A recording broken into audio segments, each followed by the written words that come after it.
Welcome to I dream. నేను ఉదయశ్రీ. ప్రముఖ జ్యోతిషులు గాడిపల్లి వీరభద్ర శర్మ గారు మనతో ఉన్నారు. వారిని అడిగి వృషభ రాశి వారికి ఇప్పుడు ఎలా ఉంటుంది తెలుసుకుందాం. నమస్తే గురుగారు. నమస్కారం అమ్మా.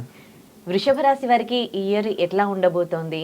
ఇప్పటి వరకు ఎలా ఉంది? ప్రెసెంట్ పరిస్థితి ఎట్లా ఉందండి వృషభ రాశి వాళ్ళది? తప్పకుండానమ్మా. వృషభ రాశి అనేసరికి కృత్తికా నక్షత్రం 2వ పాదం, 3వ పాదం, 4వ పాదం, రోహిణీ నక్షత్రం 4 పాదాలు, మృగశిర నక్షత్రం 1, 2 పాదాలు వృషభ రాశిలో ఉంటాయండి. వృషభ రాశికి అధిపతి శుక్రుడు. వృషభ రాశిలోనే ప్రస్తుతం శుక్రుడు యొక్క సంచారం కూడా జరుగుతోంది, రేపు 14వ తేదీ వరకు కూడా. వృషభ రాశికి చాలా యోగాన్ని ఇచ్చేటువంటి గ్రహాలు శుక్రుడు తర్వాతి గ్రహం శని. శని వృషభ రాశికి చాలా యోగాన్ని ఇస్తాడు.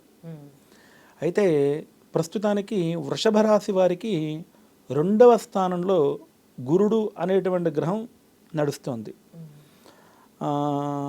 సాధారణంగా వ్యయంలో కానీ లగ్నంలో కానీ 2వ స్థానంలో కానీ గురుడు ఉండేటువంటి గ్రహం ఉండడం వల్ల కొన్నిసార్లు మేలు, కొన్నిసార్లు అపకీర్తి కూడా జరగడానికి అవకాశం ఉంది. ఏదేమైనప్పటికీ చాలా ఎక్కువ శాతం చాలా శుభప్రదంగా ఉన్నటువంటి రాసుల్లో ఈ యొక్క విశ్వావసునామ సంవత్సరంలో గురుడు అనేటువంటి ఆయన కూడా కొంచెం యోగించినట్లయితే కనుక వృషభ రాశి వారికి చాలా చాలా చాలా చాలా బాగుంది. అంటే రాహుగ్రహం కానీ, కేతుగ్రహం కానీ, శనిగ్రహం కానీ, ఈ 3 గ్రహాలు కూడా వృషభ రాశి వాళ్ళకి చాలా అనుకూలంగా ఉన్నాయి.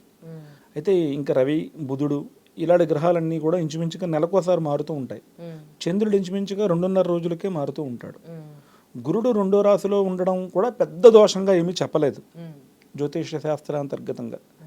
ఎక్కువ శాతం మేజర్గా వృషభ రాశి వాళ్ళకి చాలా బాగుంది ఈ సంవత్సరం. పిల్లలకైతే ఎట్లా ఉంది? ఒకవేళ ఉద్యోగ ప్రయత్నాలు చేస్తూ ఉంటారనుకో, వాళ్ళకి ఎట్లా ఉంటుంది? బాగుందమ్మా.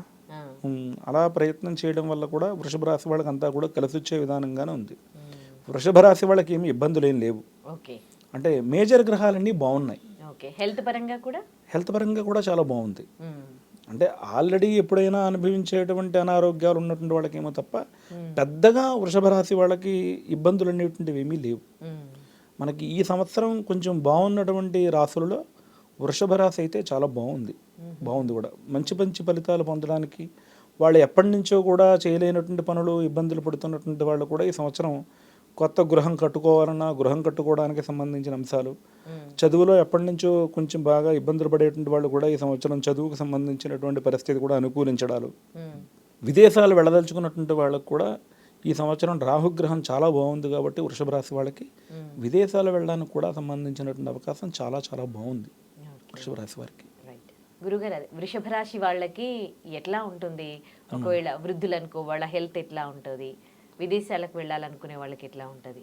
తప్పకుండా అమ్మా. ఇప్పుడు వృషభ రాశి వారికి సంబంధించి రాజ్యం అంటే 10వ స్థానంలో రాహువు అనే గ్రహం ఉంది. సాధారణంగా రాహు అనేటువంటి ఆయన ఎప్పుడైనా సరే జలరాశిలో ఉన్నట్లయితే కనుక సముద్ర తీర ప్రాంతాలు దాటి వెళ్ళడం, సముద్ర తీర ప్రాంతాల్లో నివాసం ఉండడం, ఇలాంటి వాటికి చాలా పుష్కలమైనటువంటి అవకాశం ఉంటుంది.